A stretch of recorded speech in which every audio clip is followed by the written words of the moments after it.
Hello students, welcome to Panchajanya IAS. ನಾನು ನವೀನ್ ಕುಮಾರ್. ಇವತ್ತಿನ the Hindu ಪತ್ರಿಕೆಯ ವಿಶ್ಲೇಷಣೆಗೆ ನಿಮಗೆಲ್ಲರಿಗೂ ಸ್ವಾಗತ. ಮುಖ್ಯವಾದ ವಿಷಯಗಳನ್ನು ಮಾತ್ರ, ಆ ಆರ್ಟಿಕಲ್ ಅನ್ನು ಮಾತ್ರ ಇಲ್ಲಿ ಕೊಡ್ತಾ ಹೋಗಿದ್ದೇನೆ. ಹಾಗಾಗಿ ಅನಗತ್ಯವಾಗಿ ಯಾವುದೇ ವಿಷಯಗಳನ್ನು ನೋಡುವ ಪ್ರಮೇಯವೇ ಇಲ್ಲಿ ಬರೋದಿಲ್ಲ. ಮೊದಲನೇದಾಗಿ, Trump proposes tariffs on steel aluminium imports. Trump ಅವರು ಮುಖ್ಯವಾಗಿ ಅಮೆರಿಕಕ್ಕೆ ಬರುವಂತಹ ಸ್ಟೀಲ್ ಮತ್ತೆ ಅಲ್ಯೂಮಿನಿಯಂಗಳ ವಸ್ತುಗಳ ಮೇಲೆ ಟ್ಯಾರಿಫ್ ಅನ್ನ, ಹೆಚ್ಚಿನ ಸುಂಕವನ್ನು ವಿಧಿಸ್ತಾ ಇದ್ದಾರೆ. President Donald Trump has said US will impose 25% tariff on all steel and aluminum imports, including from Canada and Mexico. Canada ಮತ್ತೆ ಮೆಕ್ಸಿಕೋದಿಂದ ಮತ್ತೆ ಬೇರೆ ಬೇರೆ ದೇಶಗಳಿಂದ ಬರುವಂತಹ ಸ್ಟೀಲ್ ಮತ್ತೆ ಅಲ್ಯೂಮಿನಿಯಂ ಇಂಪೋರ್ಟ್ಗಳ ಮೇಲೆ 25% ಟ್ಯಾರಿಫ್ ಅನ್ನ ಹಾಕ್ತಾ ಇದ್ದಾರೆ. ಇದಾದ್ಮೇಲೆ India may offer lower duties to pacify Trump. ಅಂತಂದ್ರೆ ಮುಖ್ಯವಾಗಿ ನರೇಂದ್ರ ಮೋದಿ ಅವರು ಇನ್ನು ಕೆಲವು ದಿವಸಗಳಲ್ಲಿ ಅಮೆರಿಕಕ್ಕೆ ಹೋಗಬಹುದು ಅನ್ನುವಂಥ ಸುದ್ದಿ ಇದೆ. ಅವರು ಹೋಗ್ತಾರೆ ಅಂತ ಹೆಚ್ಚು ವಿದೇಶಾಂಗ ಸಚಿವಾಲಯ ಹೇಳ್ತಾ ಇದೆ. ಹಾಗಾಗಿ ಅವರು ಹೋದಾಗ ಡೊನಾಲ್ಡ್ ಟ್ರಂಪ್ ಅವರ ಜೊತೆ ಮಾತನಾಡಿ ನಮ್ಮ ಭಾರತಕ್ಕೆ ಸಂಬಂಧಪಟ್ಟ ಹಾಗೆ ಎಷ್ಟೋ ಒಂದು ಒಳ್ಳೆಯ ಮಾತುಕತೆ ನಡೀಬಹುದು, ನಮ್ಮ ದೇಶದ ಮೇಲಿರುವ ಕೆಲವೊಂದು ಇಂಪೋರ್ಟ್ಗಳ ಡ್ಯೂಟೀಸ್ಗಳನ್ನ ಕಡಿಮೆ ಮಾಡಬಹುದು ಅನ್ನುವಂತಹ ಒಂದು ಮಾಹಿತಿ ಇದೆ. ಇದಾದ್ಮೇಲೆ more visually challenged persons can get rail concession. ಭಾರತೀಯ ರೈಲ್ವೆ ಈಗ ದೃಷ್ಟಿಹೀನರಿಗೆ ಅಂತಂದ್ರೆ ದೃಷ್ಟಿದೋಷ ಇರುವವರಿಗೆ ಹೆಚ್ಚು ಕನ್ಸೆಷನ್ಗಳನ್ನ, ಅಂತಂದ್ರೆ ರೈಲ್ವೆ ಟಿಕೆಟ್ನಲ್ಲಾಗಿರ್ಬಹುದು ಅಥವಾ ಬೇರೆ ಬೇರೆ ವ್ಯವಸ್ಥೆಗಳಲ್ಲಿ ಕನ್ಸೆಷನ್ ಅನ್ನ ತರ್ತಾ ಇದೆ. ಅದಕ್ಕೆ ಮುಖ್ಯವಾಗಿ WHO ಅಂತಂದ್ರೆ ವಿಶ್ವ ಆರೋಗ್ಯ ಸಂಸ್ಥೆಯ ಒಂದು ಸ್ಟ್ಯಾಂಡರ್ಡ್ಗಳನ್ನ ಇಟ್ಕೊಂಡು ಬೇರೆ ಬೇರೆ 2-3 ರೀತಿಯ ಬೇರೆ ಬೇರೆ ವಿಭಾಗಗಳನ್ನ ಮಾಡಿದ್ದಾರೆ. ಆ ಒಂದು ದೃಷ್ಟಿದೋಷ ಇರುವವರಿಗೆ ಆ ಒಂದು ಸರ್ಟಿಫಿಕೇಟ್ ಮೇಲೆ ಒಂದು ಸರ್ಟಿಫಿಕೇಟ್ ಕೊಡ್ತಾರೆ. ಆ ವ್ಯಾಲಿಡಿಟಿ ಆಫ್ ಸರ್ಟಿಫಿಕೇಟ್ ನೋಡಿಕೊಂಡು ಅದ್ರ ಮೇಲೆ ಕನ್ಸೆಷನ್ ಇರುತ್ತೆ. ಇದಾದ ನಂತರ researchers develop tool to help stroke survivors recover cognitive functions. ಇದರ ಬಗ್ಗೆ ಸರಿಯಾಗಿ ತಿಳ್ಕೊಳ್ಳೋಣ. ಏನ್ ಮಾಡಿದ್ದಾರೆ ಅಂತಂದ್ರೆ, new cognitive rehabilitation tool. Indore team including ex ನಿಮಾನ್ psychologist developed computer adaptive cognitive training, CACT ಅಂತ ಕರೀತಾರೆ, to restore cognitive functions in stroke survivors. Stroke ಆಗಿರುತ್ತಲ್ವಾ, ಅವರ ಮೆದುಳಿನ ಕಾರ್ಯಪದ್ಧತಿಯನ್ನ ಮತ್ತೆ ಸರಿ ಮಾಡಲಿಕ್ಕೆ ಇಂದೋರ್ನ ಒಂದು ತಂಡ ಮತ್ತೆ ನಿಮಾನ್ಸಿನ ಮಾಜಿ ತಜ್ಞರು ಸೇರ್ಕೊಂಡು ಒಂದು ಹೊಸದಾದಂತಹ ಒಂದು ಟೆಕ್ನಾಲಜಿಯನ್ನ, ಕಂಪ್ಯೂಟರ್ ಅಡಾಪ್ಟಿವ್ ಕಾಗ್ನಿಟಿವ್ ಟ್ರೈನಿಂಗ್ ಅನ್ನ ಅಭಿವೃದ್ಧಿಪಡಿಸಿದ್ದಾರೆ. ಇದು ಹೇಗೆ ವರ್ಕ್ ಆಗುತ್ತೆ ಅಂತಂದ್ರೆ, it's adapting in real time to patients abilities. ಒಬ್ಬ ರೋಗಿಯ ಆ ಒಂದು ಪರಿಸ್ಥಿತಿಯನ್ನ ನೋಡಿಕೊಂಡು ಅವರಿಗೆ ತಕ್ಕ ಹಾಗೆ ಅಡಾಪ್ಟ್ ಆಗುತ್ತೆ. Improving memory, attention and problem solving. ಆ ರೋಗಿಯ ನೆನಪಿನ ಶಕ್ತಿಯನ್ನ ಮತ್ತೆ ಸಮಸ್ಯೆಗಳನ್ನ ಪರಿಹಾರ ಮಾಡೋ ಕೌಶಲ್ಯವನ್ನ ಮತ್ತೆ ಅವರ ಅಟೆನ್ಷನ್ ಅನ್ನ, ಗಮನ ನೀಡುವಂತ ಶಕ್ತಿಯನ್ನ ಇದು ಹೆಚ್ಚಿಸ್ತಾ ಹೋಗುತ್ತೆ. ಒಂದು ಸ್ಟಡಿ ಏನ್ ಹೇಳುತ್ತೆ ಅಂತಂದ್ರೆ, trial with 50 stroke survivors showed CACT enhanced memory. ಒಂದು 50 ಜನರ ಮೇಲೆ ಒಂದು ಅಧ್ಯಯನ ಮಾಡಿದಾಗ ಆ ಒಂದು ರೋಗಿಗಳ ನೆನಪು ಮತ್ತೆ ಪ್ರಕ್ರಿಯಾ ವೇಗ, ಅಂತಂದ್ರೆ ಬೇರೆ ಬೇರೆ ಕ್ರಿಯೆಗಳನ್ನ ಮಾಡ್ತಾ ಇರ್ತಾರಲ್ವಾ, ಆ ಕ್ರಿಯೆಗಳನ್ನ ಮಾಡೋದಕ್ಕೆ ಎಷ್ಟು ಸಮಯ ತೆಗೆದುಕೊಳ್ಳುತ್ತೆ ಮೆದುಳು ಅನ್ನುವಂತಹ ವೇಗ ಸುಧಾರಿಸ್ತಾ ಇದೆ. ಆದ್ರೆ had little impact on daily activities. ಈ ಒಂದು ಕೆಲವು ಸಂದರ್ಭಗಳಿಗೆ ತಕ್ಕ ಹಾಗೆ ಮೆದುಳು ಚೆನ್ನಾಗಿ ಕೆಲಸ ಮಾಡ್ತಾ ಇದೆ, ಆದ್ರೆ ದಿನನಿತ್ಯದ ಚಟುವಟಿಕೆ ಇರುತ್ತಲ್ವಾ, ಅದರ ಮೇಲೆ ಅಷ್ಟೇನು ಪ್ರಭಾವನ ಬೀರಲಿಲ್ಲ, ಕಡಿಮೆ ಪ್ರಭಾವನ ಬೀರಿದೆ ಈ ಒಂದು ಕಾರ್ಯವಿಧಾನ. CACT computer adaptive cognitive training. Films ಅಲ್ಲಿ ಕೇಳಿದ್ರೆ ಯಾವುದಕ್ಕೆ ಸಂಬಂಧಪಟ್ಟಿದ್ದು? ಮುಖ್ಯವಾಗಿ ಮೆದುಳಿಗೆ ಸಂಬಂಧಪಟ್ಟಿದ್ದು, ಮೆದುಳಿನ ಸ್ಟ್ರೋಕ್ ಆದಂತಹ ಒಂದು ರೋಗಿಗಳಿಗೆ ಸಂಬಂಧಪಟ್ಟಿದ್ದು. ಇನ್ನು home based affordable. CACT can be used remotely. ಒಂದು ಮನೆಯಲ್ಲಿ ಇದ್ಕೊಂಡು ಇದನ್ನ ಯೂಸ್ ಮಾಡಬಹುದು. Helping those unable to visit clinics. ಕೆಲವರಿಗೆ ಆಸ್ಪತ್ರೆಗೆ ಬರ್ಲಿಕ್ಕೆ ಆಗೋದಿಲ್ಲ, ಅಂಥವರು ಸಹ ಇದನ್ನ ಮನೆಯಿಂದಲೇ ಯೂಸ್ ಮಾಡಬಹುದು. And it is cost effective for wider reach. ಕಡಿಮೆ ಖರ್ಚಿನಿಂದ ಇದನ್ನ ಹೆಚ್ಚಿನವರಿಗೆ ತಲುಪಿಸಬಹುದು. ಇನ್ನು ಗ್ಲೋಬಲ್ ನ್ಯೂರೋ ರಿಹ್ಯಾಬಿಲಿಟೇಷನ್ ಪೊಟೆನ್ಷಿಯಲ್ ಅಂತಂದ್ರೆ, experts are saying that CACT can be integrated into hospitals and rehabilitation centres world wide for better stroke recovery. Stroke ಆದವರಿಗೆ ಇಂಥದನ್ನ ಅಳವಡಿಸಿಕೊಳ್ಳೋದ್ರಿಂದ ಅಥವಾ ಆಸ್ಪತ್ರೆಗಳಲ್ಲಿ ಬೇರೆ ಬೇರೆ ಪುನಶ್ಚೇತನ ಕೇಂದ್ರಗಳಲ್ಲಿ ಇದನ್ನು ಅಳವಡಿಸೋದ್ರಿಂದ ಸ್ಟ್ರೋಕ್ ಅನ್ನ ಗುಣಪಡಿಸೋದು ಬಹಳ ಸುಲಭವಾಗುತ್ತೆ ಅಂತ ತಜ್ಞರು ಇದರಿಂದಾಗಿ ಹೇಳ್ತಾ ಇದ್ದಾರೆ. CACT ನೆನಪಿಟ್ಕೊಳ್ಳಿ, ಸ್ಟ್ರೋಕ್ ಆದವರಿಗೆ ಇರುವಂತಹ ಒಂದು ಸಾಧನ ಇದು. ಮುಂದೆ ನೋಡೋದಾದ್ರೆ, Aero India is the Kumbh of research, says Rajnath Singh. Defence minister Rajnath Singh described Aero India as the Kumbh of research as the biennial air show got underway at the Air Force Station in Yelahanka, Bangalore on Monday. ಬೆಂಗಳೂರಿನ ಯಲಹಂಕದಲ್ಲಿ air show ನಡೀತಾ ಇದೆ. ಹಾಗಾಗಿ ಇದು ಬೈಎನಿಯಲ್ ಅಂತಂದ್ರೆ 2 ವರ್ಷಗಳಿಗೆ ಒಂದು ಸಾರಿ ನಡೆಯುವಂತಹ ಒಂದು ಕಾರ್ಯಕ್ರಮ. ಇದು ಡಿಫೆನ್ಸ್ ಫೀಲ್ಡಿನ ಒಂದು ಕುಂಭಮೇಳ ಇದ್ದ ಹಾಗೆ ಅಂತ ನಮ್ಮ ರಾಜನಾಥ್ ಸಿಂಗ್ ಅವರು, ಡಿಫೆನ್ಸ್ ಮಿನಿಸ್ಟರ್ ಅವರು ಹೇಳ್ತಾ ಇದ್ದಾರೆ. ಈ ಕಡೆ ನೋಡೋದಾದ್ರೆ, why didn't governor inform Tamil Nadu about his objection to bills? Supreme court ಕೇಳ್ತಾ ಇದೆ. ಕೆಲವು ದಿನಗಳ ಹಿಂದೆ ನೋಡಿದ್ವಲ್ವಾ, ಈಗ ಗವರ್ನರ್ಗಳಿರ್ತಾರೆ. ಕೇಂದ್ರ ಸರ್ಕಾರ ಒಂದು ಪಕ್ಷದಲ್ಲಿ ಇರುತ್ತೆ, ರಾಜ್ಯ ಸರ್ಕಾರ ಇನ್ನೊಂದು ಪಕ್ಷ ಇರುತ್ತೆ. ಹೀಗಿದ್ದಾಗ ಕೇಂದ್ರ ಸರ್ಕಾರ ಗವರ್ನರ್ಗಳ ಮೂಲಕ ರಾಜ್ಯ ಸರ್ಕಾರ ಪಾಸ್ ಮಾಡಿದಂತಹ ಎಷ್ಟೋ ಬಿಲ್ಗಳನ್ನ ಪಾಸ್ ಮಾಡ್ಲಿಕ್ಕೆ ಬಿಡೋದಿಲ್ಲ. ಗವರ್ನರ್ ಸುಮ್ಮನೆ ಕೂತ್ಕೊಂಡ್ಬಿಡ್ತಾರೆ. ಅದನ್ನ ರಿಜೆಕ್ಟ್ ಸಹ ಮಾಡೋದಿಲ್ಲ, ವಾಪಸ್ ಕಳಿಸೋದಿಲ್ಲ, ಅಥವಾ ಪ್ರೆಸಿಡೆಂಟ್ಗೂ ಸಹ ಕಳಿಸೋದಿಲ್ಲ, ಎಕ್ಸೆಪ್ಟು ಸಹ ಮಾಡೋದಿಲ್ಲ. ಈ ಸಂದರ್ಭದಲ್ಲಿ ಸುಮ್ಮನೆ ಇರ್ತಾರಲ್ಲ ಅವರು, ಏನ್ ಮಾಡ್ತಿದ್ರಿ ಅಷ್ಟು ದಿವಸ ಅಂತ ಸುಪ್ರೀಂ ಕೋರ್ಟ್ ಕೇಳಿತ್ತು. ಈಗ ಇಲ್ಲಿ ಮತ್ತೆ ಕೇಳ್ತಾ ಇದೆ ಸುಪ್ರೀಂ ಕೋರ್ಟ್, ಯಾಕೆ ನೀವು ಆ ರಾಜ್ಯ ಸರ್ಕಾರಗಳಿಗಾಗಿರ್ಬಹುದು ಅಥವಾ ಪ್ರೆಸಿಡೆಂಟ್ಗಳಿಗಾಗಿರ್ಬಹುದು ಯಾಕೆ ಕಳಿಸ್ಲಿಲ್ಲ? Why did you keep silent about the bills? ನಿಮ್ಗೆ ಝೂಮ್ ಮಾಡಿದ್ರೆ ಕಾಣಿಸ್ಬಹುದು. ಅಂದ್ರೆ ಇದು ಫೋಟೋ ತೆಕ್ಕೊಂಡೋದ್ರಿಂದ, ಅಂತಂದ್ರೆ ಸ್ಕ್ರೀನ್ ಶಾಟ್ ತೆಗೆದಿರೋದು ಇದು, ಹಾಗಾಗಿ ಸ್ವಲ್ಪ ಕ್ಲಾರಿಟಿ ಕಡಿಮೆ ಇರಬಹುದು. Why did you governor keep silent about the bills? ಯಾಕೆ ಬಿಲ್ಗಳ ಬಗ್ಗೆ ಸುಮ್ಮನಾಗ್ಬಿಟ್ಟಿದ್ದೀರಿ? They would have probably agreed with you. ಅಂತಂದ್ರೆ ನೀವು ಒಂದು ವೇಳೆ ರಾಜ್ಯ ಸರ್ಕಾರವನ್ನ ಕೇಳಿದ್ರೆ ನಿಮ್ಮ ಮಾತಿಗೆ ಅವರು ಗೌರವ ಕೊಡ್ತಿದ್ರೋ ಏನೋ, ಆದ್ರೆ ಯಾಕೆ ಅವ್ರ ಜೊತೆ ಮಾತುಕತೆ ನಡೆಸಲಿಲ್ಲ ನೀವು ಅಂತ ಸುಪ್ರೀಂ ಕೋರ್ಟ್ ಗವರ್ನರ್ಗಳ ಹತ್ರ ಕೇಳ್ತಾ ಇದೆ. ಮುಖ್ಯವಾಗಿ ತಮಿಳುನಾಡು ಹಾಗೂ ಕೇರಳ, ಈ 2 ರಾಜ್ಯಗಳಲ್ಲೂ ಈ ಸಮಸ್ಯೆ ಆವಾಗ ಕಾಣಿಸ್ಕೊಳ್ತಾನೆ ಇರುತ್ತೆ. ರಾಜ್ಯ ಸರ್ಕಾರ ಏನಾದ್ರೂ ಪಾಸ್ ಮಾಡುತ್ತೆ, ಗವರ್ನರ್ಗಳು ಅದಕ್ಕೆ ಯಾವುದೇ ಕ್ರಮಗಳನ್ನ ಕೈಗೊಳ್ಳೋದಿಲ್ಲ. ಇದಾದ ನಂತರ ಎಡಿಟೋರಿಯಲ್. ಈ ಕಡೆ ಟ್ರಬಲ್ಡ್ ವಾಟರ್ಸ್, ಇದೇನ್ ಹೇಳುತ್ತೆ? ನಿನ್ನೆ ನೋಡಿದ್ವಲ್ವಾ, ಕಶತೀವು ಐಲ್ಯಾಂಡ್ ಅಲ್ಲಿ ಇರುವಂತಹ ಮೀನುಗಾರರಿಗೆ ಮೀನುಗಾರಿಕೆ ನಡೆಸಲಿಕ್ಕೆ ಸರಿಯಾಗಿ ಅವಕಾಶ ಸಿಗ್ತಾ ಇಲ್ಲ. ಅದು ಮೊದಲು ಭಾರತದ ಪ್ರದೇಶ ಆಗಿತ್ತು. ತಮಿಳಿನ ಮೀನುಗಾರರು ಅಲ್ಲಿ ಹೋಗಿದ್ದು ಮೀನುಗಾರಿಕೆ ನಡೆಸ್ತಾ ಇದ್ರು. ಆಮೇಲೆ ಭಾರತ ಅದನ್ನ ಶ್ರೀಲಂಕಾಕ್ಕೆ ಬಿಟ್ಟುಕೊಡುತ್ತೆ. ತಮಿಳುನಾಡು ಅದಕ್ಕೆ ವಿರೋಧವನ್ನು ವ್ಯಕ್ತಪಡಿಸುತ್ತೆ. ಹಾಗಾಗಿ ಈಗ ಮೀನುಗಾರರು ಕಷ್ಟಪಡ್ತಾ ಇದ್ದಾರೆ. ಆವಾಗ ಈ ಮೀನುಗಾರರನ್ನ ಶ್ರೀಲಂಕಾ ಅರೆಸ್ಟ್ ಮಾಡ್ತಾ ಇರುತ್ತೆ. ಈ ಒಂದು ಸಮಸ್ಯೆ ಯಾವಾಗ ಮುಗಿಯೋದು ಅಂತ ಈ ಆರ್ಟಿಕಲ್ ನಲ್ಲಿ ಕೇಳ್ತಾ ಇದ್ದಾರೆ. ಬೇರೆ ಬೇರೆ ಉದಾಹರಣೆಗಳನ್ನ ಕೊಟ್ಟು, ನಾವು ನೀವು ನೋಡಿದ್ವಲ್ವಾ, ಅದನ್ನ ಇನ್ನೊಂದ್ಸಾರಿ ಹೇಳ್ತಾ ಇದ್ದಾರೆ. 2 ದೇಶಗಳು ಒಟ್ಟಾಗಿ ಈ ಒಂದು ಕಾರ್ಯಕ್ರಮಗಳನ್ನ ಕೈಗೊಳ್ಳಬೇಕು. ಮೊದಲೇ ಕೋಆಪರೇಷನ್ ಇರಬೇಕು, ಸೌಹಾರ್ದತೆ ಇರಬೇಕು, ಕರೆಕ್ಟ್ ಆಗಿ.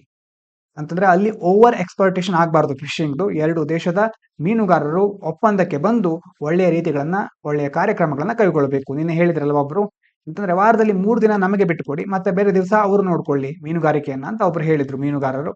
ಹಾಗಾಗಿ ಇಂತಹ ಕ್ರಮಗಳೇನಾದ್ರೂ ಕೈಗೊಳ್ಬೇಕು.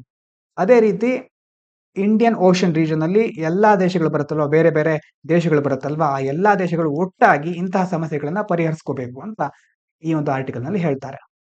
ಇದಾದ ನಂತರ Gaza and Trump's expanding the canvas strategy.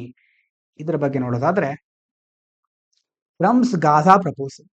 Gaza, Hamas, Israel ಈ ಒಂದು ಯುದ್ಧಗಳ ಬಗ್ಗೆ ನೀವು ಕೇಳ್ತಾನೆ ಇದ್ದೀರಾ.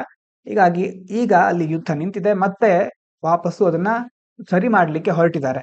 ಟ್ರಂಪ್ ಅವರ ವಾದ ಏನು ಅಂತಂದ್ರೆ, Trump suggested relocating Gaza people and making it a tourist hub. ಆ ಒಂದು ಗಾಜಾದಿಂದ ಅಲ್ಲಿದಾರಲ್ವಾ, ಅಲ್ಲಿರೋರನ್ನೆಲ್ಲ ಬೇರೆ ಕಡೆ ಸ್ಥಳಾಂತರ ಮಾಡಿ ಗಾಜಾವನ್ನು ಒಂದು ಟೂರಿಸ್ಟ್ ಪ್ಲೇಸ್ ಆಗಿ ಮಾಡೋದು ಟ್ರಂಪ್ ಅವರ ಗುರಿ.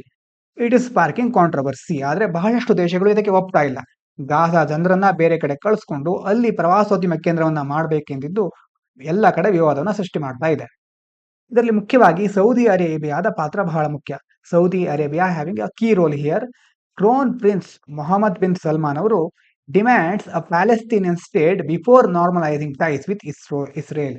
ಅಂತಂದ್ರೆ ಸೌದಿ ಅರೇಬಿಯಾ ಇರುತ್ತೆ, ಮತ್ತೆ ಈ ಕಡೆ ಇಸ್ರೇಲ್ ಇದೆ. ಇವರಿಗೆ ಹೆಚ್ಚು ಸ್ನೇಹ ಸೌಹಾರ್ದತೆಗಳು ಕಂಡು ಬರೋದಿಲ್ಲ ಮೊದಲಿಂದಾನು. ಹಾಗಾಗಿ ಈಗ ಮತ್ತೆ ಈಗ ಇಸ್ರೇಲಿನ ಕೆಲವೊಂದು ಕ್ರಮಗಳನ್ನು ಒಪ್ಕೊಳ್ಬೇಕು ಅಂತಂದ್ರೆ ಮೊದಲು ಪ್ಯಾಲೆಸ್ಟೀನ್ ದೇಶ ಸೃಷ್ಟಿ ಆಗ್ಬೇಕು, ಅದು ಸ್ಥಾಪನೆ ಆಗ್ಬೇಕು. ಅಂತಂದ್ರೆ ಪ್ಯಾಲೆಸ್ತೀನನ್ನ UN ಅವರು ಎಕ್ಸೆಪ್ಟ್ ಮಾಡ್ತಾ ಇಲ್ಲ, ಮತ್ತೆ ಎಷ್ಟೋ ದೇಶಗಳು ಅದನ್ನ ದೇಶ ಅಂತ ಕನ್ಸಿಡರ್ ಮಾಡೋದಿಲ್ಲ. ಕೆಲವರು ಅದನ್ನ ಮಾತ್ರ ಕನ್ಸಿಡರ್ ಮಾಡ್ತಾರೆ. ಅಲ್ಲಿ ಇಂತಹ ಘಟನೆಗಳು ಆವಾಗ ನಡೀತಾ ಇರುತ್ತೆ, ಅವರಿಗೆ ಸರಿಯಾದ ವ್ಯವಸ್ಥೆಗಳು ಇರೋದಿಲ್ಲ. ಹಾಗಾಗಿ ಒಂದು ಸಮರ್ಪಕವಾದ ರೀತಿಯಲ್ಲಿ ಪ್ಯಾಲೆಸ್ಟೀನ್ ದೇಶ ಸ್ಥಾಪನೆ ಆದ್ರೆ ಮಾತ್ರ ನಾನು ಇಸ್ರೇಲ್ ಜೊತೆಗೆ ಒಪ್ಪಂದಕ್ಕೆ ಅಥವಾ ಒಡಂಬಡಿಕೆ ಮಾಡ್ಕೋತೇನೆ ಅಂತ ಈ ಸೌದಿ ಅರೇಬಿಯಾದ ಪ್ರಿನ್ಸ್ ಇದಾರಲ್ವಾ, ಮೊಹಮ್ಮದ್ ಬಿನ್ ಸಲ್ಮಾನ್ ಅವರು ಹೇಳ್ತಾ ಇದ್ದಾರೆ. ಇನ್ನು geo political shift. Gaza war weakened Iran's influence, reshaped power dynamics in West Asia. ಈ ಒಂದು ಗಾಜಾ ಯುದ್ಧದಿಂದಾಗಿ ಈ ಇರಾನ್ನ ಪ್ರಭಾವ ಸ್ವಲ್ಪ ತಗ್ಗುತ್ತೆ, ಆ ಪ್ರದೇಶದಲ್ಲಿ ಅದರ ಪ್ರಭಾವ ಕಡಿಮೆ ಆಗುತ್ತೆ. ಪಶ್ಚಿಮ ಏಷ್ಯಾದಲ್ಲಿ ಇರುವಂತಹ ಒಂದು ರಾಜಕೀಯ ವ್ಯವಸ್ಥೆ, ಪವರ್ ಡೈನಾಮಿಕ್ಸ್, ಯಾರ ಹತ್ರ ಎಷ್ಟು ಶಕ್ತಿಗಳಿದೆ ಅಥವಾ ಯಾರು ಹೆಚ್ಚು ಅಧಿಕಾರವನ್ನ ಸ್ಥಾಪಿಸಬಹುದು ಅನ್ನುವಂತ ಡೈನಾಮಿಕ್ಸ್ಗಳು ಚೇಂಜ್ ಆಗ್ತಾ ಇದೆ. ಇದಾದ್ಮೇಲೆ economic impact. War caused by heavy losses in Gaza. ಈ ಯುದ್ಧ ಆಗಿದ್ರಿಂದ ತುಂಬಾ ದೊಡ್ಡ ಮಟ್ಟದಲ್ಲಿ ಹಾನಿ ಆಯಿತು. ಗಾಜಾ, ಲೆಬನಾನ್, ಸಿರಿಯಾದಲ್ಲಿ ಯುದ್ಧದಿಂದ ದೊಡ್ಡ ಮಟ್ಟದಲ್ಲಿ ಹಾನಿ ಆಗಿದೆ. ಮತ್ತೆ ಅದ್ರ ಜೊತೆ oil reliant economies face uncertainty. ತೈಲವನ್ನ ಅವಲಂಬಿಸಿಕೊಂಡು ಆರ್ಥಿಕತೆಯನ್ನ ನಡೆಸ್ತಾ ಇದ್ರಲ್ವಾ, ಆರ್ಥಿಕ ವ್ಯವಸ್ಥೆಗಳನ್ನ ಇಟ್ಕೊಂಡಿದ್ರಲ್ವಾ, ಅವರಿಗೆ ಕೆಲವು ಸಮಸ್ಯೆಗಳು ಈಗ ಕಂಡು ಬರ್ತಾ ಇದೆ. ಈಗ Saudi US cooperation both May work on war zone reconstruction but political challenges persist. ಈಗಾಗಲೇ ಯುದ್ಧ ಪೀಡಿತ ಪ್ರದೇಶವನ್ನ ಮತ್ತೆ ನಿರ್ಮಾಣ ಮಾಡಲಿಕ್ಕೆ ಸೌದಿ ಮತ್ತೆ ಅಮೆರಿಕ ಎರಡು ದೇಶಗಳು ಸೇರ್ಕೊಂಡು ಮುಂದೆ ಯೋಜನೆಗಳನ್ನ ಕೈಗೊಳ್ಳಬಹುದು. ಆದ್ರೆ ರಾಜಕೀಯವಾಗಿ ಎಷ್ಟು ಅಡೆತಡೆಗಳಿದೆ ಅದನ್ನ ಮೊದಲು ಪರಿಹರಿಸ್ಕೊಳ್ಬೇಕಾಗತ್ತೆ ಅಂತ ಆರ್ಟಿಕಲ್ ಅಲ್ಲಿ ಹೇಳ್ತಾ ಇದ್ದಾರೆ. ಇದು ಈ ಎಡಿಟೋರಿಯಲ್ ಸಾರಾಂಶ. ಕೆಳಗಡೆ India as a bridge between global north and south. Global south ಬಗ್ಗೆ ನಿನ್ನೆ ಸರಿ ಮಾತಾಡಿದ್ವಿ. ಕೆಳಗಡೆ ಒಂದು ಮ್ಯಾಪ್ ಅನ್ನು ಕೊಟ್ಟಿದ್ದೇನೆ. ಪ್ಲೇಸ್ ಇನ್ ದ ನ್ಯೂಸ್ಗೆ ಸಹ ಇದನ್ನು ನಾವು ಕನ್ಸಿಡರ್ ಮಾಡ್ತೇವೆ. ಗ್ಲೋಬಲ್ ಸೌತ್ ಅಂತಂದ್ರೆ ಸೌತ್ ಅಲ್ಲಿರುವ ಎಲ್ಲಾ ದೇಶಗಳು ಅಂತಲ್ಲ, ಮುಖ್ಯವಾಗಿ ಅಭಿವೃದ್ಧಿ ಹೊಂದುತ್ತಾ ಇರುವಂತಹ ದೇಶಗಳು ಅಥವಾ ಅಭಿವೃದ್ಧಿ ಇನ್ನೂ ಹೊಂದದೇ ಇರುವಂತಹ ದೇಶಗಳು. ಆಸ್ಟ್ರೇಲಿಯಾ ಅದರಲ್ಲಿ ಬರೋದಿಲ್ಲ. ಆಸ್ಟ್ರೇಲಿಯಾ ಸೌತ್ ಭಾಗದಲ್ಲೇ ಇದೆ, ದಕ್ಷಿಣ ಭಾಗದಲ್ಲೇ ಇದೆ. ಆದ್ರೆ ಆಸ್ಟ್ರೇಲಿಯಾ ಗ್ಲೋಬಲ್ ಸೌತ್ ಅಲ್ಲಿ ಬರೋದಿಲ್ಲ. ನೋಡ್ಕೊಳ್ಳಿ, ಕರೆಕ್ಟ್ ಆಗಿ ಈ ಪ್ರದೇಶಗಳನ್ನ ನೋಡ್ಕೊಳ್ಳಿ. India's global leadership aims to lead global south, amplify their voice and maintain strong ties with US and Europe. Bharat ಏನ್ ಮಾಡ್ತಾ ಇದೆ, ಗ್ಲೋಬಲ್ ಸೌತ್ ದೇಶಗಳ ಪರವಾಗಿ ಧ್ವನಿ ಎತ್ತಲಿಕ್ಕೆ ಹಾಗೆ ಅಮೆರಿಕ ಮತ್ತು ಯುರೋಪ್ ಜೊತೆ ಒಂದು ಒಳ್ಳೆಯ ಸಂಬಂಧವನ್ನು ಇಟ್ಕೊಳ್ಳಿಕ್ಕೆ ಪ್ರಯತ್ನ ಪಡ್ತಾ ಇದೆ. ಒಂದು ಗ್ಲೋಬಲ್ ಸೌತ್ ಅಂತಂದ್ರೆ ಅಭಿವೃದ್ಧಿ ಹೊಂದ್ತಾ ಇರುವ ದೇಶಗಳು, ಅದ್ರ ಜೊತೆ ಅಮೆರಿಕ, ಯುರೋಪ್ ಇವು ಗ್ಲೋಬಲ್ ನಾರ್ತ್ ಅಲ್ಲಿ ಬರುತ್ತೆ. ಯಾಕಂದ್ರೆ ಅಭಿವೃದ್ಧಿ ಈಗಾಗಲೇ ಹೊಂದಿದ ದೇಶಗಳು. ಹಾಗಾಗಿ ಅವು ಎರಡು ಭಾಗಗಳ ನಡುವೆ ಬ್ಯಾಲೆನ್ಸ್ ನ ಕಾಪಾಡಲಿಕ್ಕೆ ಭಾರತ ಒಂದು ನಾಯಕತ್ವವನ್ನು ವಹಿಸ್ಕೋಬಹುದು ಅನ್ನುವಂತಹ ಒಂದು ಆಶಾಭಾವ ಕಂಡು ಬರ್ತಾ ಇದೆ. India versus China identity. ಈಗ ಸಮಸ್ಯೆ ಏನು ಅಂತಂದ್ರೆ ಚೀನಾ ಸಹ ಇದಕ್ಕಾಗಿ ಸ್ಪರ್ಧೆ ಮಾಡ್ತಾ ಇದೆ. ಭಾರತ ವರ್ಸಸ್ ಚೀನಾ ಪ್ರಭಾವ. ಈ ಒಂದು ಪ್ರಭಾವವನ್ನು ಬೀರ್ಲಿಕ್ಕೆ ಚೀನಾ ಸ್ಪರ್ಧೆ ಮಾಡ್ತಾ ಇದ್ರು, ಭಾರತ ತನ್ನದೇ ಆದ ಜಾಗತಿಕ ಸ್ಥಾನ ಬೇಕೆಂದು ಬಯಸ್ತಾ ಇದೆ. ಅಂತಂದ್ರೆ ನಾಟ್ ಜಸ್ಟ್ ಚೀನಾಸ್ ಕೌಂಟರ್, ಚೀನಾಕ್ಕೆ ನಾವು ಕೌಂಟರ್ ಕೊಡಬೇಕು ಅಂತಲ್ಲ, ಆದ್ರೆ ಎಲ್ರಿಗೂ ಸಹಾಯ ಆಗ್ಲಿ ಅಥವಾ ನಮ್ಮದೇ ಆದ ಒಂದು ಗ್ಲೋಬಲ್ ರೋಲ್ ಇರ್ಲಿ ಅಂತ ಭಾರತ ಮುಂದಾಗ್ತಾ ಇದೆ. ಮುಖ್ಯವಾಗಿ ಡೆವಲಪ್ಮೆಂಟ್ ಕೋಆಪರೇಷನ್. ಭಾರತ ಮುಂದೆ ಹೋಗಿ ಎಲ್ಲ ದೇಶಗಳ ಅಭಿವೃದ್ಧಿಗೆ ಸಹಕಾರವನ್ನು ಕೊಡುತ್ತೆ. ಮತ್ತೆ ಸಮಾನ ಪಾಲುದಾರಿಕೆ ಅಂತಂದ್ರೆ ಈಕ್ವಲ್ ಪಾರ್ಟ್ನರ್ಶಿಪ್. ಎಲ್ಲಾ ಒಂದು ಬೇರೆ ಬೇರೆ ಯೋಜನೆಗಳಲ್ಲಿ ಎಲ್ಲಾ ದೇಶಗಳನ್ನ ತೊಡಗಿಸ್ಕೊಳ್ಳೋದು, ಆ ಮೂಲಕ ಎಲ್ಲರನ್ನ ಒಟ್ಟಾಗಿ ಮುಂದೆ ತೆಗೆದುಕೊಂಡು ಹೋಗೋದು, ಇದು ಭಾರತದ ಗುರಿ. But must prioritise genuine collaboration over self interest. ಆದ್ರೆ ಮುಖ್ಯವಾಗಿ ನಾವು ಸೆಲ್ಫ್ ಇಂಟ್ರೆಸ್ಟ್ ಗಳನ್ನ, ಬೇರೆ ಬೇರೆ ದೇಶಗಳು ಅದರಲ್ಲಿ ಪಾಲ್ಗೊಳ್ಳುತ್ತವೆ ಅಂತಂದ್ರೆ ಅವರಿಗೆ ಅವರದ್ದೇ ಆದ ಇಂಟ್ರೆಸ್ಟ್ ಗಳಿರುತ್ತೆ. ಅಂತಂದ್ರೆ ಪ್ರತಿಯೊಂದು ದೇಶಕ್ಕೂ ಅದರ ಲಾಭವೇ ಮುಖ್ಯ ಆಗ್ಬಿಟ್ರೆ ನಾವು ಆವಾಗ ಕೊಲಾಬರೇಷನ್ ಮಾಡ್ಲಿಕ್ಕೆ ಕಷ್ಟ ಆಗುತ್ತೆ. ಇದನ್ನ ಭಾರತ ತಲೆಯಲ್ಲಿ ಇಟ್ಕೋಬೇಕು. Human centric growth focuses on people's well being, skill India, women's entrepreneurship and should expand to global south. ಮುಖ್ಯವಾಗಿ ಇನ್ನು ಭಾರತ ಏನ್ ಮಾಡಬೇಕು, ಜನಕೇಂದ್ರಿತ ಬೆಳವಣಿಗೆ, ಸ್ಕಿಲ್ ಇಂಡಿಯಾ ಮತ್ತೆ ಮಹಿಳಾ ಉದ್ಯಮಶೀಲತೆಯನ್ನ ಬೇರೆ ಬೇರೆ ಗ್ಲೋಬಲ್ ಸೌತ್ ದೇಶಗಳಿದೆಯಲ್ವಾ ಅದಕ್ಕೂ ಸಹ ವಿಸ್ತರಿಸಬೇಕು.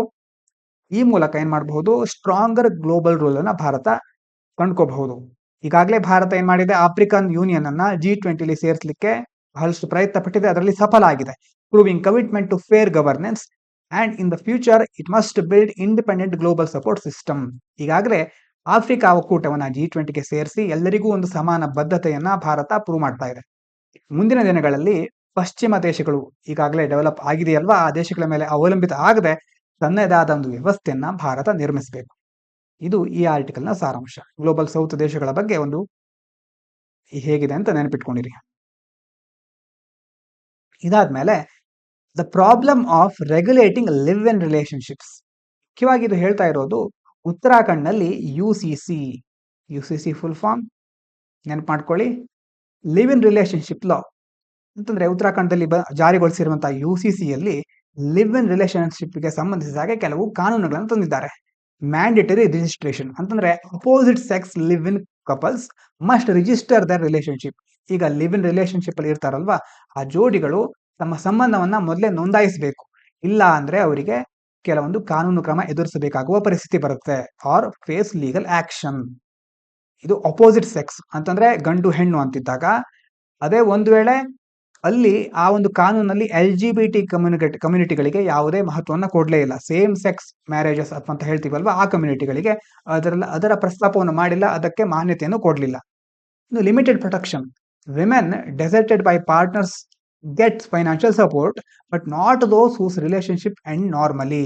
No protection for same sex couples ಅಂತಂದ್ರೆ ಮುಖ್ಯವಾಗಿ ಈಗ ಒಂದು ಯಾರಾದ್ರೂ ಒಂದು ಸಂಬಂಧದಲ್ಲಿ ಯಾರಾದ್ರೂ ಹೋದ್ರೆ, ಗಂಡು ತೊರೆದು ಹೋಗ್ಬಿಟ್ರೆ ಆ ಮಹಿಳೆಗೆ ಸಂಗಾತಿಯಿಂದ ಹಣಕಾಸಿನ ಸಹಾಯ ಸಿಗುತ್ತೆ. ಆದ್ರೆ ಸಹಜವಾಗಿ ಒಂದು ವೇಳೆ ಸಂಬಂಧ ಮುಕ್ತಗೊಂಡ್ರೆ ಆ ಒಂದು ಸಂಬಂಧಗಳಿಗೆ ಯಾವುದೇ ಪರಿಹಾರ ಸಿಕ್ಕೋದಿಲ್ಲ. ಇನ್ನು ಸಮಲಿಂಗ ಜೋಡಿಗಳಿಗೆ ಯಾವುದೇ ರಕ್ಷಣೆ ಇರೋದಿಲ್ಲ. ಅಂತಂದ್ರೆ ಸೇಮ್ ಸೆಕ್ಸ್ ಮ್ಯಾರೇಜ್ ಅಂತ ಹೇಳ್ತೀವಲ್ವಾ, ಅದೇ ರೀತಿ same sex live in relationship ಗಳಿಗೂ ಸಹ ಇಲ್ಲಿ ಮಾನ್ಯತೆ ಇರೋದಿಲ್ಲ. ಇನ್ನೊಂದು unclear definition, live in relationship ಅಂದ್ರೆ ಏನು ಅನ್ನೋದ್ರ ಬಗ್ಗೆ ಸರಿಯಾದ ವ್ಯಾಖ್ಯಾನವನ್ನ ಇದರಲ್ಲಿ ಕೊಟ್ಟಿಲ್ಲ. The law sees live in relationship as like marriage but many are different. ಅಂತಂದ್ರೆ ಈ ಕಾನೂನು ಏನ್ ಹೇಳುತ್ತೆ, ಲಿವ್ ಇನ್ ಸಂಬಂಧಗಳನ್ನ ಮದುವೆ ಅಂತಾನೆ ಪರಿಗಣಿಸ್ಬಿಡುತ್ತೆ. ಆದ್ರೆ ಇದು ಎಷ್ಟೋ ವಾಸ್ತವಕ್ಕೆ ದೂರ ಆಗಿರುತ್ತೆ ಅಲ್ವಾ, ಅಂತಂದ್ರೆ ಎರಡು ಬಹಳ ಬೇರೆ ಬೇರೆ ಆಗಿರುತ್ತೆ. Forcing registration with in the month is unrealistic. ಮದುವೆ ಅಂತ ಕನ್ಸಿಡರ್ ಮಾಡಿ ಒಂದು ತಿಂಗಳೊಳಗೆ ಆ ಒಂದು ಲಿವ್ ಇನ್ ರಿಲೇಶನ್ಶಿಪ್ ನ ನೋಂದಣಿಯನ್ನ ಮಾಡ್ಕೊಳ್ಳೇಬೇಕು ಅಂತ ಕಡ್ಡಾಯ ಹೇರುತ್ತೆ. ಆದ್ರೆ ಹೀಗಾದ್ರೆ ಇದರಿಂದ ಮದುವೆ ತರ ಇದು ವಾಸ್ತವನೂ ಆಗಿರೋದಿಲ್ಲ. ಕೆಲವೊಂದ್ಸಾರಿ ಇದರಲ್ಲಿ ಬೇರೆ ಬೇರೆ ಸಮಸ್ಯೆಗಳು ಬರುವಂತ ಸಾಧ್ಯತೆಗಳು ಇರುತ್ತೆ. ಇನ್ನೊಂದು, ಆ ಕಾನೂನಿನ ಪ್ರಕಾರ threat to privacy. If partner is under 21, parents will be informed. ಒಂದು ವೇಳೆ ಸಂಗಾತಿಯಲ್ಲಿ ಯಾರಾದ್ರೂ ಒಬ್ರು 21 ವರ್ಷದ ಒಳಗಿನವರಾದ್ರೆ ಪೋಷಕರಿಗೆ ಮಾಹಿತಿ ನೀಡ್ತಾರೆ. ಇದರಿಂದ ಏನಾಗುತ್ತೆ, which can be risky in cases of honour based violence. ಗೌರವ ಹತ್ಯೆ ಸರಿಯಾದ ಶಬ್ದ ಅಂತ ನನಗೆ ಅನ್ಸೋದಿಲ್ಲ, ಆದ್ರೆ ಬೇರೆ ಶಬ್ದ ಸಿಕ್ಕಿಲ್ಲ. ಆನರ್ ಕಿಲ್ಲಿಂಗ್ ಅಂತಂದ್ರೆ ನೀವು ಗೊತ್ತಿದ್ರೆ ನೀವು ಕಮೆಂಟ್ ಮಾಡಬಹುದು. ಆನರ್ ಕಿಲ್ಲಿಂಗ್ ಅಂತಂದ್ರೆ ಏನಾಗುತ್ತೆ, ಈಗ ಅಂತರ್ಜಾತಿ ಅಂತರ್ಧರ್ಮದ ವಿವಾಹಗಳೆಲ್ಲ ಆಗಿರುತ್ತಲ್ವಾ, ಅಥವಾ ಈಗ ಲಿವ್ ಇನ್ ರಿಲೇಶನ್ಶಿಪ್ ಅಲ್ಲಿ ಬೇರೆ ಯಾವುದೋ ಅಂತರ್ಜಾತಿಯ ರಿಲೇಶನ್ಶಿಪ್ ಇದ್ರೆ ಅವಾಗ ಏನಾಗ್ಬಿಡುತ್ತೆ, ಅವರ ಮನೆಯವರಿಗೆ ಇವರು 21 ವರ್ಷದ ಒಳಗಿನವರಾದ್ರೆ ಪೋಷಕರಿಗೆ ಮಾಹಿತಿ ನೀಡ್ತಾರೆ. ಇದರಿಂದಾಗಿ ಆ ಮನೆಯವರು ಬಂದು ಅವರ ಮಕ್ಕಳ ವಿರುದ್ಧವೋ ಅಥವಾ ಬೇರೆ ಬೇರೆ ಗುಂಪಿನ ವಿರುದ್ಧವೋ ಬೇರೆ ಬೇರೆ ಕ್ರಮಗಳನ್ನ ಕೈಗೊಳ್ಳಬಹುದು. ಅವರಿಗೆ ತೊಂದರೆ ಕೊಡಬಹುದು, ಹಿಂಸಾಚಾರಗಳಾಗಬಹುದು. ಈ ಸಂದರ್ಭಗಳು ಸಹ ಬರಬಹುದು. ಇಂತಹ ಪರಿಸ್ಥಿತಿಗಳು ಸಹ ಈ ಆನರ್ ಕಿಲ್ಲಿಂಗ್ ಅಂತಹ ಪರಿಸ್ಥಿತಿಗಳು ಇದರಿಂದ ಉಂಟಾಗಬಹುದು ಅಂತ ಹೇಳ್ತಿದ್ದಾರೆ. Police will track all registration. ಪೊಲೀಸರಿಗೆ ಎಲ್ಲಾ ಲಿವ್ ಇನ್ ರಿಲೇಶನ್ಶಿಪ್ ನ ಮಾಹಿತಿ ಮೊದಲೇ ಇರುತ್ತೆ. ಮತ್ತೆ ಈ ಆರ್ಟಿಕಲ್ ನಲ್ಲಿ ಅವರು ಏನ್ ಹೇಳ್ತಿದ್ದಾರೆ ಅಂತಂದ್ರೆ, ರಿಸ್ಟ್ರಿಕ್ಟಿವ್ ಲಾ, ಇಷ್ಟೆಲ್ಲ ರೂಲ್ಸ್ ಮಾಡಿ ಇಟ್ಟಿದ್ದೀರಾ ನೀವು, ಹಾಗಾಗಿ ಇನ್ಸ್ಟೆಡ್ ಆಫ್ ಪ್ರೊಟೆಕ್ಟಿಂಗ್ ಇಂಡಿವಿಜುವಲ್ಸ್, ಜನರನ್ನ ವ್ಯಕ್ತಿಗಳನ್ನ ರಕ್ಷಿಸೋ ಬದಲು ಕಾನೂನು ಏನ್ ಮಾಡ್ತಾ ಇದೆ, the law treats live in relationships as something to control. ನೀವು ಜನರಿಗೆ ಮುಕ್ತವಾಗಿರ್ಲಿಕ್ಕೆ ಅವಕಾಶ ಕೊಡ್ತಾ ಇಲ್ಲ, ಬದಲಾಗಿ ಇಂತಹ ಸಂಬಂಧಗಳನ್ನ ನಿಗ್ರಹಿಸೋ ಪ್ರಯತ್ನ ಮಾಡ್ತಾ ಇದ್ದೀರಾ. ಇದರಿಂದ ಏನಾಗುತ್ತೆ, ಲಿಮಿಟಿಂಗ್ ಪರ್ಸನಲ್ ಫ್ರೀಡಮ್. ಇದು ವೈಯಕ್ತಿಕ ಸ್ವಾತಂತ್ರ್ಯವನ್ನ ಕಡಿಮೆ ಮಾಡ್ತಾ ಇದೆ ಈ ಒಂದು ರೂಲ್ಸ್ ಅಂತ ಈ ಆರ್ಟಿಕಲ್ ನ ಅಭಿಪ್ರಾಯ. ಇದಾದ್ಮೇಲೆ India UK sign several agreements to strengthen defence cooperation. ಭಾರತ ಮತ್ತೆ ಯುಕೆ ಹಲವಾರು ಅಗ್ರಿಮೆಂಟ್ ಗಳನ್ನ ಮಾಡ್ಕೊಂಡಿದೆ. ಇದರಲ್ಲಿ ಮುಖ್ಯವಾಗಿ ಬರುವಂತ ಟರ್ಮ್ ಗಳನ್ನ ನೋಡ್ಕೊಳ್ಳೋಣ, ಇಲ್ಲಿ ನಿಮ್ಗೆ ಸಿಗಿದ್ದು ಹೆಲ್ಪ್ ಆಗುತ್ತೆ. ಡಿಫೆನ್ಸ್ ಪಾರ್ಟ್ನರ್ಶಿಪ್ ಇಂಡಿಯಾ, DPI ಅಂತ ಒಂದು ಯೋಜನೆ ಇದೆ. UK special programme to strengthen defence ties with India. ಇದು ಯಾಕೆ, ಭಾರತದೊಂದಿಗೆ ರಕ್ಷಣಾ ಸಹಕಾರವನ್ನು ವೃದ್ಧಿಸಲಿಕ್ಕೆ ಪ್ರಾರಂಭಿಸಿದಂತಹ ವಿಶೇಷ ಕಾರ್ಯಕ್ರಮ ಇದು. ಇನ್ನು ಮನ್ಪತ್ಸ್ ಅಂತಂದ್ರೆ man portable air defence system. ಅಂತಂದ್ರೆ ಮ್ಯಾನ್ ಪೋರ್ಟೇಬಲ್ ಅಂದ್ರೆ ಮನುಷ್ಯರು ಕೈಯಲ್ಲಿ ಹೊತ್ಕೊಂಡು ಹೋಗಬಹುದಾದಂತ ಒಂದು ಏರ್ ಡಿಫೆನ್ಸ್ ಸಿಸ್ಟಮ್, ಕ್ಷಿಪಣಿ ವ್ಯವಸ್ಥೆ. Shoulder fired missile system to target enemy aircraft. ಶತ್ರು ವಿಮಾನವನ್ನ ಹೊಡೆದುರುಳಿಸಲಿಕ್ಕೆ ಬಳಸುವಂತ ಸಾಧನ ಇದು. ಇನ್ನೊಂದು ಟರ್ಮ್ ಮುಖ್ಯವಾಗಿ ಅಸ್ರಾಮ್ ಅಂತಂದ್ರೆ advanced short range air to air missile. ಇದರಲ್ಲಿ ಏನಾಗುತ್ತೆ, ಉನ್ನತ ದೂರದ ಕ್ಷಿಪಣಿಗಳಿಗೆ ಶೀಘ್ರವಾಗಿ ದಾಳಿ ಮಾಡಲಿಕ್ಕೆ ಆಗುತ್ತೆ. Fast missile for fighter jets to attack enemy aircraft at short range. ಅಂದ್ರೆ ಯುದ್ಧ ವಿಮಾನಗಳಿಂದ ಕಡಿಮೆ ದೂರದ ಶತ್ರು ವಿಮಾನಗಳ ಮೇಲೆ ದಾಳಿ ಮಾಡಲಿಕ್ಕೆ ಇದನ್ನು ಬಳಸ್ತಾರೆ. ಯಾವುದು, ಅಸ್ರಾಮ್. ಇನ್ನು IFEP, integrated full electric propulsion, ಸಂಪೂರ್ಣವಾಗಿ ವಿದ್ಯುತ್ ಚಾಲಿತವಾದಂತಹ ಒಂದು ಪ್ರೊಪಲ್ಷನ್ ಸಿಸ್ಟಮ್ ಇದು. Electric power warship system for better efficiency. ಯುದ್ಧ ನೌಕೆಗಳಿಗೆ ಹೆಚ್ಚಿನ ಕಾರ್ಯಕ್ಷಮತೆ ನೀಡುವಂತ ತಂತ್ರಜ್ಞಾನ. ಇಷ್ಟನ್ನ ಮುಖ್ಯವಾಗಿ ನೆನ್ಪಿಟ್ಕೊಳ್ಳಿ. DPI ಯಾವ ದೇಶಕ್ಕೆ ಸಂಬಂಧಪಟ್ಟಿದ್ದು, ಭಾರತ ಮತ್ತೆ UK. ಮನ್ಪತ್ಸ್ ಇದು ಮ್ಯಾನ್ ಪೋರ್ಟೇಬಲ್, ಕೈಯಲ್ಲಿ ಹೊತ್ತೊಯ್ಯಬಹುದಾದಂತಹ ಒಂದು ಕ್ಷಿಪಣಿ. ಮತ್ತೆ ಅಸ್ರಮ್ ಏನು, advanced short range air to air missile. ರಿಮ್ಸ್ ಅಲ್ಲಿ ಕೇಳಿದ್ರೆ ನೆನಪಾಗ್ಬೇಕು. ಇದಾದ್ಮೇಲೆ southern states should benchmark themselves against the world say CEA. Chief economic adviser ಇದ್ದಾರಲ್ವಾ P. ಅನಂತ ನಾಗೇಶ್ವರನ್ ಅವರೇನ್ ಹೇಳ್ತಾ ಇದ್ದಾರೆ, ಭಾರತದಲ್ಲಿ ನೀವು ನೋಡಿದ್ರೆ ಹೆಚ್ಚು ಅಭಿವೃದ್ಧಿ ಹೊಂದುತ್ತಾ ಇರುವ ದೇಶದ ಭಾಗಗಳು ಯಾವ್ದು, ಮುಖ್ಯವಾಗಿ ಸದರ್ನ್ ಸ್ಟೇಟ್ಗಳು, ದಕ್ಷಿಣ ಭಾಗದ ರಾಜ್ಯಗಳು ಹೆಚ್ಚು ಅಭಿವೃದ್ಧಿಯನ್ನು ಹೊಂದುತ್ತಾ ಇವೆ. ಮುಖ್ಯವಾಗಿ ಬೇರೆ ಬೇರೆ ಸುಸ್ಥಿರ ಅಭಿವೃದ್ಧಿ ಗುರಿಗಳಾಗಿರಬಹುದು, ಜನಸಂಖ್ಯೆನ ನಿಯಂತ್ರಿಸುವುದರಲ್ಲಿ ಆಗಿರಬಹುದು, ಅದೇ ರೀತಿ ಅಭಿವೃದ್ಧಿ ಕಾರ್ಯಕ್ರಮಗಳನ್ನ ಕೈಗೊಳ್ಳೋದ್ರಲ್ಲಿ, GDPಗೆ ಹೆಚ್ಚು ಕೊಡುಗೆ ನೀಡೋದ್ರಲ್ಲಿ, ಎಲ್ಲಾ ವಿಷಯಗಳಲ್ಲಿ ಹೆಚ್ಚಿನ ಸಾಧನೆ ಮಾಡ್ತಾ ಇರೋರು ಸದರ್ನ್ ಸ್ಟೇಟ್ಸ್ಗಳು. ಹಾಗಾಗಿ ಇವರೇನ್ ಹೇಳ್ತಾ ಇದ್ದಾರೆ, ಈಗ ಬರೀ ನೀವು ಉತ್ತರ ಭಾಗದ ಜೊತೆ ಕಾಂಪೀಟ್ ಮಾಡ್ಲಿಕ್ಕೆ ಹೋದ್ರೆ ನಿಮ್ಮ ವ್ಯಾಲ್ಯೂ ಕಡಿಮೆ ಆಗ್ಬಿಡುತ್ತೆ. ಹಾಗಾಗಿ ನಿಮ್ಮ ಬೆಂಚ್ ಮಾರ್ಕ್ ಹೇಗಿರಲಿ ವಿಶ್ವದ ಜೊತೆ ನೀವು ಕಾಂಪೀಟ್ ಮಾಡಿ, ಜಗತ್ತಿನ ಜೊತೆ ಕಾಂಪೀಟ್ ಮಾಡಿ. ಹಾಗಾದಾಗ ನೀವು ಇನ್ನಷ್ಟು ಬೆಳಿತೀರಾ ಅಂತ ಸಿಇಎ ಚೀಫ್ ಎಕನಾಮಿಕ್ ಅಡ್ವೈಸರ್ ಅವರು ಹೇಳ್ತಾರೆ. ಇನ್ನು southern States countries contribute over 30% of India's GDP. ದಕ್ಷಿಣ ಭಾರತದ ರಾಜ್ಯಗಳು ಸುಮಾರು ಜಿಡಿಪಿಗೆ 30% ಕೊಡುಗೆಯನ್ನು ನೀಡುತ್ತೆ. ಅದರಲ್ಲೂ ಮುಖ್ಯವಾಗಿ ತಮಿಳುನಾಡು, ಕರ್ನಾಟಕ ಈ ಎರಡೂ ರಾಜ್ಯಗಳು ಈಗ ಅಭಿವೃದ್ಧಿಯಲ್ಲಿ ಹಲವಾರು ಮುಂದೆ ಬೇರೆ ದೇಶಗಳಿಗಿಂತ ಬಹಳ ಮುಂದಿವೆ ಅಂತ ಅವರು ಹೇಳಿದ್ದಾರೆ. ಇದಾದ ನಂತರ ಈ ಕಡೆ ಈಸ್ ಗ್ಲೋಬಲ್ ವಾರ್ಮಿಂಗ್ ಎಕ್ಸಲರೇಟಿಂಗ್ ಅಂದ್ರೆ ಮುಖ್ಯವಾಗಿ ಈ ವರ್ಷ ಹಿಂದಿನ ವರ್ಷಗಳಿಗಿಂತ ಹಲವಾರು ಅಂದ್ರೆ ಹೋಲಿಕೆ ಮಾಡಿದ್ರೆ the world warmed yet another monthly heat record in ಜನವರಿಯಲ್ಲಿ ಮತ್ತೆ ಹೆಚ್ಚಿನ ದೊಡ್ಡ ಮಟ್ಟದ ಹೀಟ್ ರೆಕಾರ್ಡ್ ಕಂಡು ಬಂದಿದೆ. Despite an abnormally chilly US cooling La Nina ಇದ್ದಾಗ ಕೂಲ್ ಆಗ್ತಾ ಇತ್ತು ಆಲ್ಮೋಸ್ಟ್. ಆದ್ರೆ ಇದರಿಂದ ಸಹ ಜಾಗತಿಕ ಒಂದು ಟೆಂಪರೇಚರ್, ಜಾಗತಿಕ ಮಟ್ಟದಲ್ಲಿ ತಾಪಮಾನ ಇದೆಯಲ್ವಾ ಅದು ಕಡಿಮೆ ಆಗ್ತಾ ಇಲ್ಲ. And predictions of A slightly less hot 2025 ಅಂದ್ರೆ ಈಗ ಮೊದಲ ಏನ್ ಹೇಳ್ತಾ ಇದ್ರು ಸ್ವಲ್ಪ ಕಡಿಮೆ ಆಗಬಹುದು ತಾಪಮಾನ ಅನ್ನುವಂತಹ ಒಂದು ಊಹೆ ಇತ್ತು, ಆದ್ರೆ ಅದು ಕಂಡು ಬರ್ತಾ ಇಲ್ಲ. According to European climate service Copernicus, European ಒಂದು ಕ್ಲೈಮೇಟ್ ಸರ್ವಿಸ್ ಇದೆ ಕಾಪರ್ನಿಕಸ್ ಅಂತ, ಅಷ್ಟನ್ನು ನೆನ್ಪಿಟ್ಕೊಳ್ಳಿ. ಅಂತಂದ್ರೆ ಗ್ಲೋಬಲ್ ವಾರ್ಮಿಂಗ್ ಇನ್ನೂ ಸಹ ಎಕ್ಸಲರೇಟ್ ಆಗ್ತಾ ಇದೆ, ಮನುಷ್ಯನ ಬೇರೆ ಬೇರೆ ಪ್ರಕ್ರಿಯೆಗಳು ಅದಕ್ಕೆ ಕಾರಣ ಅಂತ ಬೇರೆ ಬೇರೆ ಅಂಶಗಳನ್ನ ಕೊಟ್ಟಿದ್ದಾರೆ. ಇನ್ನು ಈ ಕಡೆ ನೋಡಿ, cross blood transplant perform on A patient with Bombay blood ಅಂತಂದ್ರೆ ಏನು ಮತ್ತೆ ಏನ್ ಮಾಡಿದ್ರು ಈ ಒಂದು ಪ್ರಕ್ರಿಯೆಯಲ್ಲಿ ಅಂತ ತಿಳ್ಕೊಳ್ಳೋಣ. First ever kidney transplant. A 30-year-old man with a rare Bombay blood group got a kidney transplant from his mother despite different blood types. ಅಂತಂದ್ರೆ ಮೊದಲ ಬಾರಿಗೆ ಬಾಂಬೆ ರಕ್ತ ಗುಂಪು ಹೊಂದಿದ ಒಂದು 30 ವರ್ಷದ ವ್ಯಕ್ತಿಗೆ ತಾಯಿಯ ಕಿಡ್ನಿಯನ್ನ ಯಶಸ್ವಿಯಾಗಿ ಜೋಡಿಸಿದ್ದಾರೆ. ಇದರಲ್ಲಿ ರಕ್ತದ ವಿಧಗಳಲ್ಲಿ ವ್ಯತ್ಯಾಸ ಇದ್ರೂ ಸಹ ಈ ಕಿಡ್ನಿ ಟ್ರಾನ್ಸ್ಪ್ಲಾಂಟ್ ಅನ್ನ ಯಶಸ್ವಿಯಾಗಿ ಮಾಡಿದ್ದಾರೆ. ಇದು ವೈದ್ಯಕೀಯ ಇತಿಹಾಸದಲ್ಲೇ ಮೊದಲ ಬಾರಿಗೆ ನಡೆದಿದೆ. ಇಲ್ಲಿ ಯೂಸ್ ಮಾಡಿರೋದು ಜಾಪನೀಸ್ DFPP ಟೆಕ್ನಿಕ್ ಅಂತಂದ್ರೆ ಡಬಲ್ ಫಿಲ್ಟ್ರೇಷನ್ ಪ್ಲಾಸ್ಮಾ ಫೆರೆಸಿಸ್ ಅಂತ ಕರೀತಾರೆ. ಈ DFPP ಟೆಕ್ನಿಕ್ ಅನ್ನ ಯೂಸ್ ಮಾಡಿದ್ದಾರೆ. ಎಲ್ಲಿ ಇದು doctors in Chennai use it this technique. ಚೆನ್ನೈನ ವೈದ್ಯರು ಡಬಲ್ ಫಿಲ್ಟ್ರೇಷನ್ ಪ್ಲಾಸ್ಮಾ ಫೆರೆಸಿಸ್ ತಂತ್ರಜ್ಞಾನ ಬಳಸಿ ಏನ್ ಮಾಡಿದ್ದಾರೆ, ರಿಮೂವ್ ಹಾರ್ಮ್ಫುಲ್ ಆಂಟಿಬಾಡೀಸ್, ದೇಹದಲ್ಲಿರುವ ಹಾರ್ಮ್ಫುಲ್ ಆಂಟಿಬಾಡೀಸ್ಗಳನ್ನ, ಹಾನಿಕಾರಕ ಆಂಟಿಬಾಡಿಗಳನ್ನ ತೆಗೆದು ಹಾಕಿ ಶರೀರ ಅಂದ್ರೆ ದೇಹ ಏನ್ ಮಾಡುತ್ತೆ, ಆಂಟಿಬಾಡೀಸ್ ಇದ್ರೆ ಹೊಸ ಕಿಡ್ನಿ ಬಂದಿರುತ್ತೆ ದೇಹಕ್ಕೆ ಅದರ ಪರಿಚಯ ಇರೋದಿಲ್ಲ. ಸಿಂಪಲ್ ಆಗಿ ಹೇಳ್ಬೇಕು ಅಂತಂದ್ರೆ ಅವಾಗ ದೇಹ ಏನ್ ಮಾಡುತ್ತೆ, ಇದು ಯಾವುದೋ ಬೇರೆ ರೋಗಾಣು ಅಥವಾ ಅಪರಿಚಿತ ಒಂದು ವ್ಯವಸ್ಥೆ ಅಂತ ಅಂದ್ಕೊಂಡು ದೇಹನ ರಿಜೆಕ್ಟ್ ಮಾಡುತ್ತೆ. ಕೆಲವೊಂದು ಆಂಟಿಬಾಡಿಗಳು ಅದನ್ನ ಸ್ವೀಕರಿಸೋದಿಲ್ಲ. ಈಗ ಈ ಟೆಕ್ನಾಲಜಿಯಿಂದ ಅಂತಹ ಹಾನಿಕಾರಕ ಆಂಟಿಬಾಡಿಗಳನ್ನ ತೆಗೆದುಹಾಕಿದ್ದಾರೆ.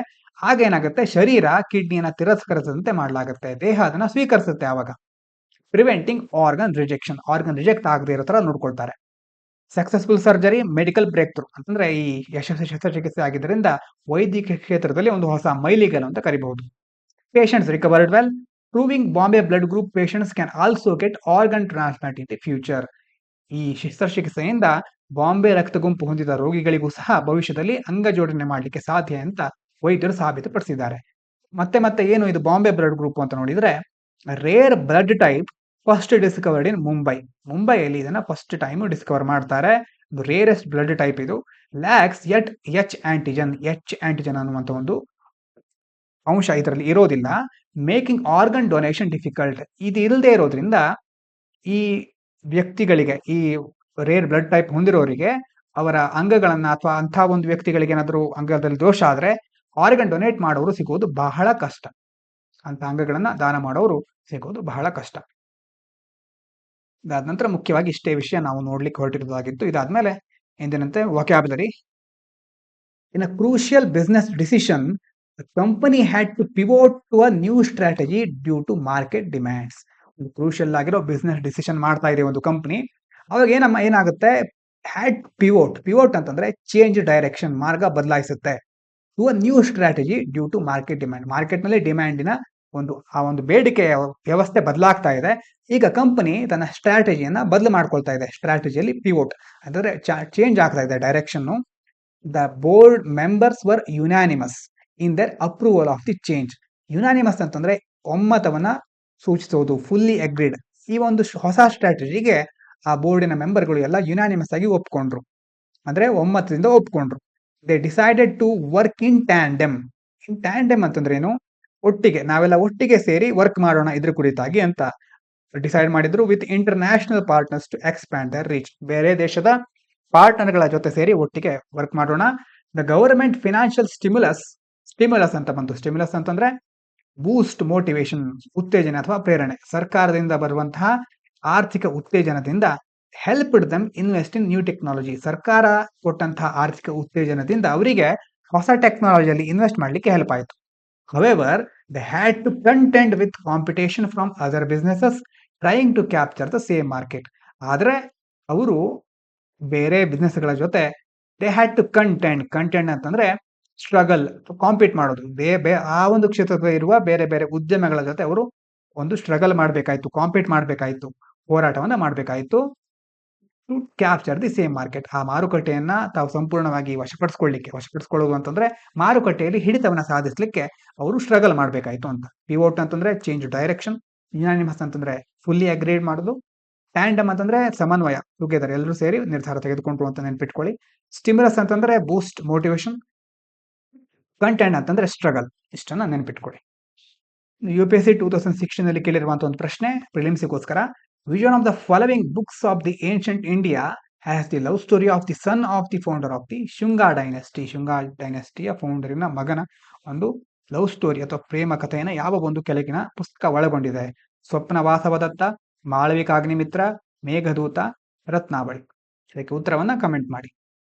ಮೇನ್ಸಿಗೋಸ್ಕರ the uniform civil code is a constitutional aspiration that remains a contentious issue in India.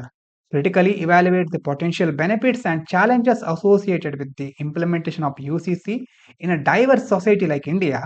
Discuss the ethical consideration that should guide the legislative process in this regard. UCC ಬಗ್ಗೆ ನಿಮ್ಮ ಅಭಿಪ್ರಾಯ ಮತ್ತೆ ಯಾವ ತರ ಚಾಲೆಂಜಸ್ಗಳಿದೆ, ಹೇಗೆ ಅದನ್ನು ಪರಿಹರಿಸಬೇಕು, ಡಿಫರೆಂಟ್ ನೈತಿಕವಾಗಿ ಎಥಿಕಲ್ ಕನ್ಸರ್ನ್ಗಳು ಏನೇನು ಬರುತ್ತೆ ಅದರಲ್ಲಿ ಎಲ್ಲವನ್ನ ಪರಿಗಣಿಸಿ ಆನ್ಸರ್ ರೈಟಿಂಗ್ ಅನ್ನ ಪ್ರಾಕ್ಟೀಸ್ ಮಾಡಿ. ಇನ್ನು ಥಿಂಕ್ ಮಾಡಿ ಇದ್ರ ಬಗ್ಗೆ. ಯಾವುದ್ರ ಬಗ್ಗೆ?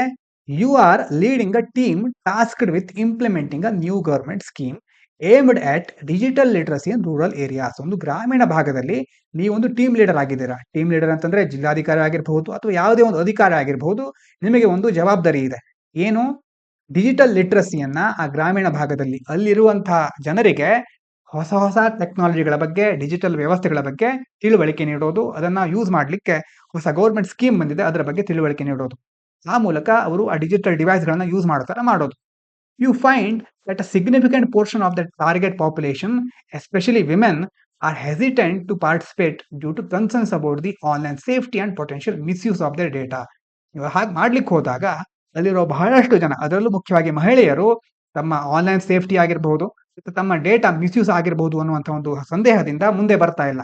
ಯಾರು ಹೆಸಿಟೆಂಟ್ ಅಂತಂದ್ರೆ ಅವರು ತಮ್ಮ ಮಾಹಿತಿಯನ್ನು ಕೊಡ್ಲಿಕ್ಕೆ ಆಗಿರಬಹುದು ಅಥವಾ ತಾವು ಡಿಜಿಟಲ್ ಡಿವೈಸ್ಗಳನ್ನು ಯೂಸ್ ಮಾಡ್ಲಿಕ್ಕೆ ಆಗಿರಬಹುದು, ಅದಕ್ಕೆ ಮುಂದೆ ಬರ್ತಾನೆ ಇಲ್ಲ. How would you address these concerns and build trust in the program? ಹಾಗಾದ್ರೆ ಅವರು ಮುಂದೆ ಬರ್ತಾನೆ ಇಲ್ಲ, ನೀವು ಹೇಗೆ ಅವರಿಗೆ ಮನವರಿಕೆ ಮಾಡಿಸ್ತೀರಾ? ಅಂದ್ರೆ ಜನರಲ್ ಆಗಿ ಜಾಗೃತಿ ಮೂಡಿಸ್ತೇವೆ ಅನ್ನುವಂತ ಡೈಲಾಗ್ಗಳು ಸ್ವಲ್ಪ ಜನರಲಿಸ್ಟ್ ಆಗ್ಬಿಡುತ್ತೆ. ಅಂತಂದ್ರೆ ಎಲ್ಲ ಕಡೆ ನಾವು ತಿಳುವಳಿಕೆ ಮೂಡಿಸ್ತೇವೆ, ಅದು ಎಲ್ಲರೂ ಕೊಡುವಂತ ಉತ್ತರ. ಅದನ್ನ ಬಿಟ್ಟು ಬೇರೆ ಯಾವ ಕ್ರಮಗಳಿದೆ ಅಂತ ಯೋಚನೆ ಮಾಡಿ. ಹಾಗಾಗಿ ನೀವು ಅಲ್ಲಿ ಕ್ರಮಗಳನ್ನ ಕೈಗೊಳ್ಳಿಕ್ಕೆ ಮುಂದಾಗಿದ್ದೀರಾ, ಆದ್ರೆ ಅವರು ಒಪ್ತಾ ಇಲ್ಲ, ಅವರ ಡೇಟಾ ಮಿಸ್ಯೂಸ್ ಆಗ್ಬಹುದು ಅನ್ನುವಂತ ಒಂದು ಹೆದರಿಕೆ ಇದೆ. ಮತ್ತೆ ಈಗಿನ ಕಾಲದಲ್ಲಿ ತಮ್ಮ ಮಾಹಿತಿ ಎಲ್ಲಿ ಬೇಕಾದ್ರೂ ಸೋರಿಕೆ ಆಗಬಹುದು ಅಂತ ಬೇರೆ ಬೇರೆ ಕಡೆಯಿಂದ ಅವರು ಕೇಳ್ತಾ ಇದ್ದಾರೆ. ಅವರಿಗೆ ಮೊದಲೇ ಅದರ ಬಗ್ಗೆ ಅನುಮಾನ ಇದೆ, ಭಯ ಇದೆ. ನೀವು ಹೇಗೆ ಈ ಒಂದು ಕಾರ್ಯಕ್ರಮವನ್ನ ಯಶಸ್ವಿಯಾಗಿ ಅಲ್ಲಿ ಇಂಪ್ಲಿಮೆಂಟ್ ಮಾಡ್ತೀರಾ ಅನ್ನೋದ್ರ ಬಗ್ಗೆ ಥಿಂಕ್ ಮಾಡಿ. ಇವಿಷ್ಟು ಇವತ್ತಿನ ಮುಖ್ಯ ವಿಷಯಗಳು. ಇಷ್ಟು ಹೊತ್ತಿನ ತನಕ ಕೇಳಿದ ಎಲ್ಲರಿಗೂ ಧನ್ಯವಾದಗಳು. ಇದು ಪಾಂಚಜನ್ಯ IAS.